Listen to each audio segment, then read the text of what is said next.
6 wives, 2 beheadings, and one question that keeps haunting history. Who did Henry VIII truly love?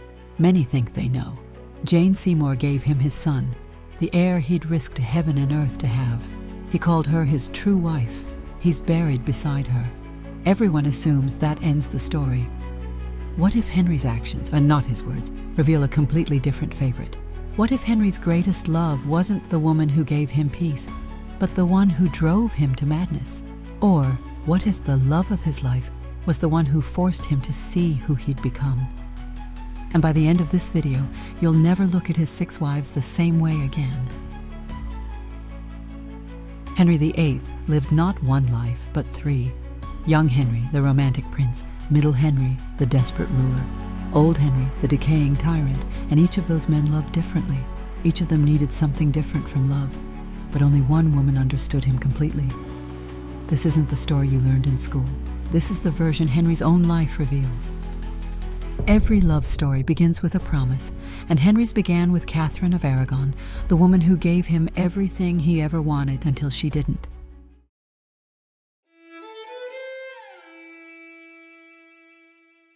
Before the scandals, before the blood, before the legend, there was Catherine of Aragon, Henry's first wife, and for 24 years, his queen. She wasn't some foreign stranger. She was royalty twice over, the daughter of Ferdinand and Isabella of Spain, born into empire and faith. When Henry married her, he was just 18, a golden prince who believed in honor, destiny, and love blessed by God. For nearly 2 decades, they were seen as the perfect royal couple. They studied together. They prayed together. They even fought war side by side. Catherine gave Henry stability, the kind that makes kings, not legends. But every marriage to Henry had one unspoken rule: produce a son or perish. Catherine gave birth 6 times. 5 ended in heartbreak. Only 1 child survived, a daughter, Mary. Henry adored her once, but obsession with legacy corroded his affection. Each miscarriage turned tenderness into resentment. Each year without a male heir made him feel more like a man cursed. And when Anne Boleyn entered the picture, Henry convinced himself that his marriage to Catherine had been a sin, that God was punishing him. Catherine refused to disappear quietly. She fought the annulment with faith, intelligence, and defiance. She faced interrogation in court and declared, "I have been to you a true wife, ever conformable to your will and pleasure." That moment humiliated Henry in front of his nation, and he never forgave her for it. Catherine of Aragon wasn't executed, but she was exiled to a cold castle, separated from her daughter until the day she died. Even on her deathbed, she wrote him a letter that ended with, "Lastly, I make this vow, that mine eyes desire you above all things." Henry wept when he read it, or at least that's what his courtiers claimed, because deep down he knew. Catherine was the only wife who ever loved him without agenda, but she loved the man he used to be, not the one he became. Catherine of Aragon wasn't his great passion. She was his moral mirror, and when he lost her, he lost his conscience.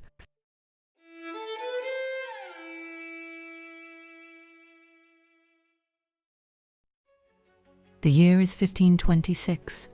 Henry VIII is 35, handsome, athletic, adored, and by royal standards happily married to Catherine of Aragon. He's been on the throne for nearly 2 decades. England is stable, the court is loyal. And then Anne Boleyn walks in. Anne wasn't the most beautiful woman in the room. Even her rivals said it. Her features were striking, not soft. But when she entered a space, everyone turned. She had something rarer than beauty: presence. She'd spent years at the French court, learning its language, politics, and seduction games. She understood charm as strategy, and she carried herself not like a court lady, but like a woman who knew her worth. Henry had never met anyone like her. When Henry offered to make her his mistress, she refused, not coyly, decisively. When he sent her jewels, she sent them back. When he wrote her poems, she corrected his Latin.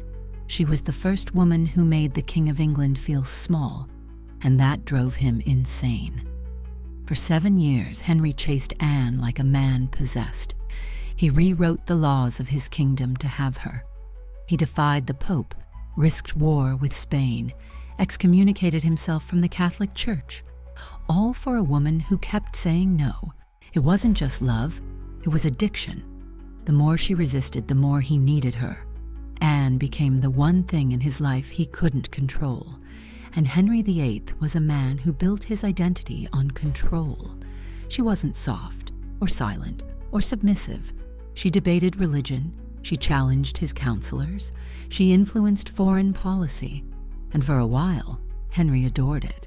She made him feel alive, like the golden prince he'd once been, not the aging ruler he was becoming. With Anne, he didn't just want to be loved, he wanted to be worthy of her love. But obsession can't last. When Anne finally gave birth to a daughter, Elizabeth, instead of the son he demanded, something inside Henry cracked. The same defiance that had seduced him began to humiliate him. Court whispers turned poisonous.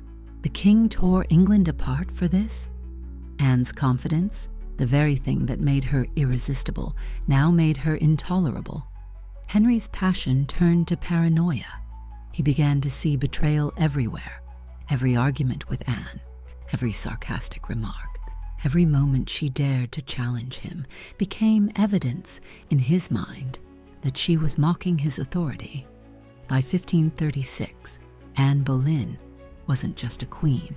She was a mirror reflecting everything Henry hated about himself. And Henry, incapable of accepting weakness, did what he always did when faced with pain he couldn't control. He destroyed it. Anne was accused of adultery, witchcraft, and treason. Her so-called lovers were tortured until they confessed to crimes that never happened. And in May 1536, the woman who had made a king defy the world was beheaded in silence on Tower Green. But here's what the official records don't say. Henry never truly recovered. He remarried 10 days later, a man trying to erase a ghost. But even years later, in letters and private remarks, he still referred to Anne as the most happy I have ever been. That's not love, that's trauma dressed as memory. Anne Boleyn broke something inside Henry, the part that could love without fear or trust without control. After her, he stopped being a lover and became a ruler obsessed with loyalty. Every marriage that followed, Jane, Anne of Cleves, Catherine Howard, Catherine Parr, was an attempt to rebuild the order that Anne had shattered. Because once you've loved someone who exposes your weakness, you either learn humility or you destroy everything that reminds you of it. Henry chose destruction. She turned a romantic prince into a paranoid tyrant, and every woman who came after her lived in the shadow of that transformation.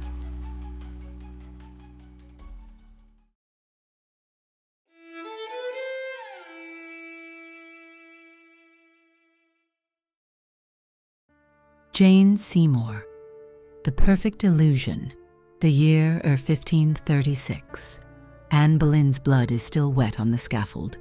The air around the tower smells of rain and iron. And barely 10 days later, Henry VIII, a man who just murdered the woman he once risked his kingdom for, marries Jane Seymour. No courtship, no parade, no months of waiting, just a king desperate for peace, and a woman who promised to give it. Jane entered Henry's story like a ghost through smoke, pale, quiet, submissive. Everything Anne Boleyn wasn't. Her motto said it all: bound to obey and serve. To Henry, it sounded like salvation. To everyone else, it sounded like surrender. For years, the court had lived through chaos, religious wars, executions, scandal, betrayal. Now came Jane, the calm after the hurricane. She didn't debate theology like Catherine of Aragon. She didn't outshine Henry with wit like Anne Boleyn. She listened. She agreed. She smiled. To To a king terrified of conflict, Jane Seymour felt like a cure. But peace born from fear is still fear. Jane's power came from stillness. Her silence made people project onto her whatever they needed her to be: angel, mother, redeemer. To Henry, she became the image of everything pure he'd destroyed. She gave him what no wife before her could: a legitimate son. After 3 days of excruciating labor, on October the 12th, 1537, Prince Edward was born, the long-awaited heir that justified every sin Henry had committed. But the triumph came with blood. Jane held her baby once, maybe twice, before infection set in. 12 days later, she was dead. And for Henry, that moment froze in time. He never allowed the illusion to fade. He ordered a state funeral more magnificent than any his other wives would receive. He dressed in mourning for months. He withdrew from court inconsolable. She was the only one who never disappointed him. She died before she could. Jane Seymour became perfect because she left before perfection could crack. In death, she became the one thing Henry had spent his life chasing: a woman who obeyed completely, loved purely, and never made him feel weak. Catherine of Aragon had defied him in faith. Anne Boleyn had defied him in pride. But Jane left quietly, taking with her the fantasy that love could exist without conflict. That's why Henry called her his true wife, not because she changed him, but because she never had the chance to. She was the myth that allowed him to live with what he'd done to find her.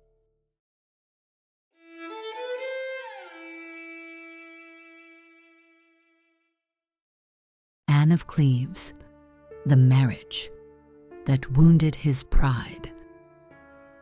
By 1539, Henry was alone again, older, heavier, angry. He needed a new alliance, and politics brought him to Anne of Cleves, a German princess chosen from a portrait. Henry fell in love with the painting before he ever met the woman. But when Anne arrived in England, the dream shattered instantly. She wasn't what he expected. Not flirtatious, not French, not docile. She greeted him awkwardly, speaking almost no English, and the king reportedly whispered, "I like her not." It wasn't that Anne was unattractive. Contemporary accounts say she was pleasant, kind, and intelligent. But Henry, bloated and vain, saw in her a reflection of his own decline, and he couldn't bear it. Their wedding day was humiliating. Henry refused to consummate the marriage, telling his advisors he was not stirred by her presence. Within 6 months, the marriage was annulled on grounds of non-consummation. But here's where Anne of Cleves stands apart from every other wife. She didn't fight. She agreed. She accepted the title, the king's beloved sister, kept her estates, and lived peacefully in England for the rest of her life. And in that quiet acceptance, she became the only wife who truly won. She outlived all the others, grew wealthy, and even maintained friendship with both Henry and his children. Anne of Cleves showed the world something remarkable. Sometimes the greatest power is knowing when to step out of the story. To Henry, she was an embarrassment. To history, she was the one who survived by being smarter than him.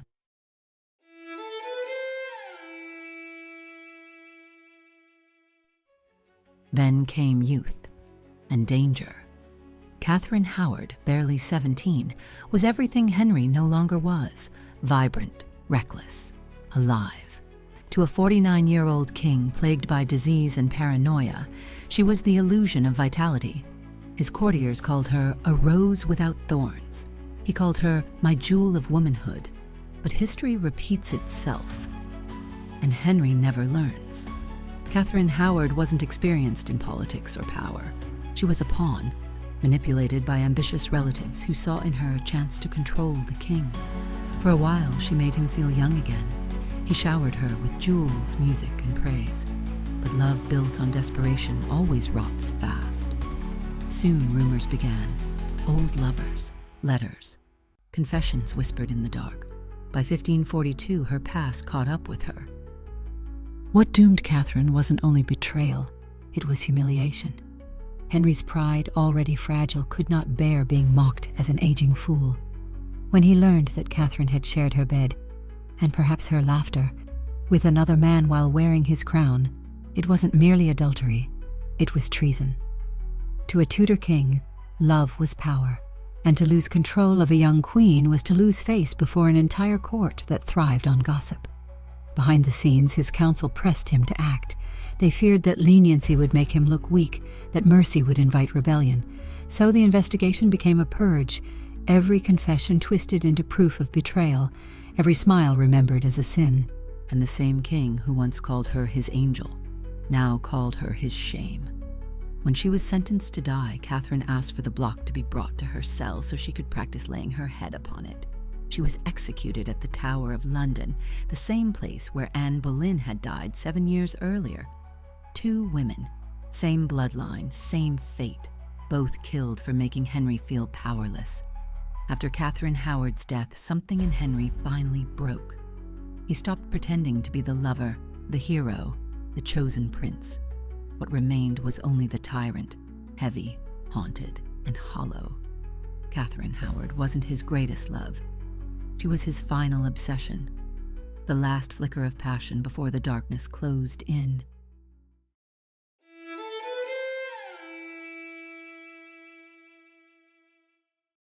And lastly, Catherine Parr, the one who survived. Fast forward to 1543. Henry's 52nd. His leg is rotting from ulcers. He's obese, paranoid, exhausted. He's buried 2 wives, divorced 2, and beheaded 1. Enter Catherine Parr.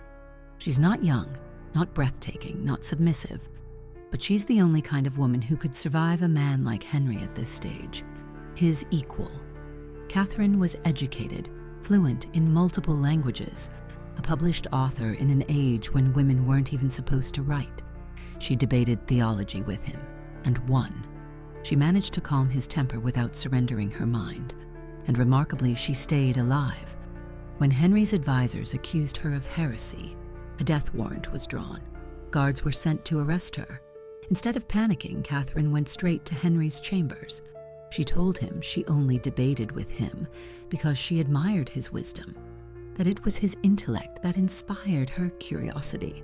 It was genius manipulation. She turned his ego into her armor. Henry tore up the warrant that night, but his trust in her didn't end there. Catherine was the only wife he made regent of England while he fought in France, the only wife he trusted to care for all his children, Edward, Mary, and Elizabeth. She healed a broken royal family. She reunited his children and persuaded him to restore both daughters to the line of succession. Catherine Parr, in a way, repaired the damage he'd done. When Henry died in 1547, she received the most generous settlement of any of his wives, wealth, estates, jewels. He even named her sole executor of his will, the highest sign of trust possible. She managed to love Henry without being destroyed by him. She made him feel respected, not just worshipped, and she walked away from his story, still her own person. 6 months after Henry's death, she married Thomas Seymour, the man she'd loved before the king. She published more books, raised her own child, and lived freely for the first time in years. When she died in 1548, she wasn't remembered as Henry's widow, but as herself. So, who did Henry VIII truly love? Jane Seymour gave him peace. Anne Boleyn gave him fire. Catherine Parr gave him reason. But love, real love, isn't born from calm or chaos. It's born from recognition. And there were only 2 women he ever truly saw. Catherine of Aragon, the wife of his youth, shaped the king he became. She challenged him with faith, with intellect, with loyalty that refused to die. He tried to erase her, but even in exile, she haunted every decision he made. When she died, the triumph he expected never came, only silence. Because you don't grieve the woman you hate, you grieve the one who once made you better. Years later, Jane Seymour gave him what he always wanted, a son. And in giving him that, she became the only wife he idealized as perfect. Yet he loved her more for what she did than for who she was. He built her tomb beside his own, not out of passion, but out of longing for the man he used to be when she smiled at him. So maybe the truth isn't one name. Maybe Henry VIII didn't love a woman. He loved what each of them reflected back at him. Catherine of Aragon gave him virtue. Anne Boleyn gave him brilliance. Jane Seymour gave him legacy. And Catherine Parr gave him peace. But the only one who ever truly matched his strength was the first. The woman who stood against him when everyone else bowed. The one who never stopped calling herself his wife. Even when it cost her everything, he buried Jane beside him, but he never escaped Catherine. After all the crowns, betrayals, and blood, maybe the answer isn't who he loved most, but who he could never forget. Who do you think Henry VIII truly loved? Tell me your thoughts in the comments. I'd love to hear what you think. And if you enjoyed uncovering the hidden side of history, make sure to like, subscribe, and come back for more untold stories from the past.